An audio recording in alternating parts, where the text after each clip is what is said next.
சித்தி என்ன வாங்கி சித்தி? அம்மா இருந்தா கடையில் நிறைய வாங்கி தருவாங்க.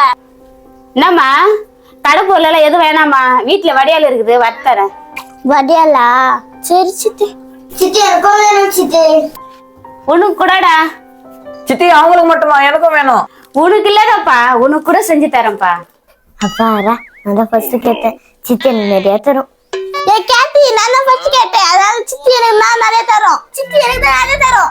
எதுக்கு இப்ப சண்டை போட்டுருக்கேன்? என்னதான் சித்திக்கு ரொம்ப பிடிக்கும், அதனால எனக்கு தான் அதிகமா தரப்போகுது. சம்மா எல்லாம் சண்டை போடாதீங்க. எனக்கு தான் அதிகமா தரப்போகுது.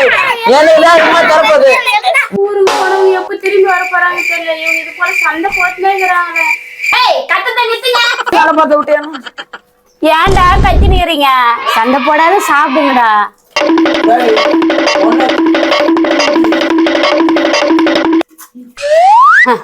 எங்களை ஒண்ணும் பண்ண முடியாது. டைம் ஆடுறாச்சு, எல்லாரும் மூஞ்சி கால கை வந்து படிங்க. சித்தி வாட்ஸ்அப்ல ஹோம்ஒர்க் எதுவும் வைக்கல சித்தி. சித்தி சாயவல சித்தி ஹோம்வொர்க்கே இல்ல. சித்தி நான் ஸ்கூல்ல ஹோம்வொர்க் எழுதிட்டேன் சித்தி.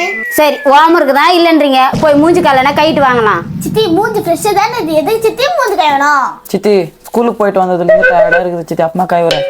சித்தி கால் வலிக்குது சித்தி. ஒண்ணு கூட சொல்ற பேச கேட்க மாட்டேங்குது. இவங்க ஊருக்கு போயிட்டாங்க, சந்தோஷமா இருக்கிறாங்க. இவங்க இங்க கத்தினே இருக்கிறாங்க. இவங்களை எப்படிதான் சமாளிக்குதுன்னு தெரியலையே.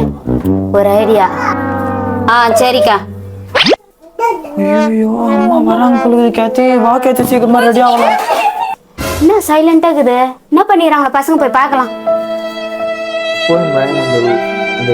இது அதிசயமா இருக்குது. என்னங்கடா ஹோம்ஒர்க் எல்லாம் ஆயிடுச்சுன்னு சொன்னீங்க, ஸ்கூல்ல எழுதிட்டேனீங்க. ஒருத்தர் சார் வரலனீங்க, ஒருத்தர் டயர்டா இருக்குதுன்னீங்க. இப்ப படிச்சுன்னு இருக்கீங்க. அதுவா சித்தி? நீ அம்மா போன் பண்ணல சித்தி. அம்மா நாங்க விளையாடுறது பார்த்தா அடிக்கும் சித்தி, அதனாலதான் படிச்சுட்டு இருக்கோம். ஆமா சித்தி. அம்மா கிட்ட போன் பேசுறத பாத்தீங்களா? தப்பே செய்யாது போயிட்டேன். இவ்வளவு நேரம் அவங்களோட கைக்கிட்டு இருந்தேன்னு.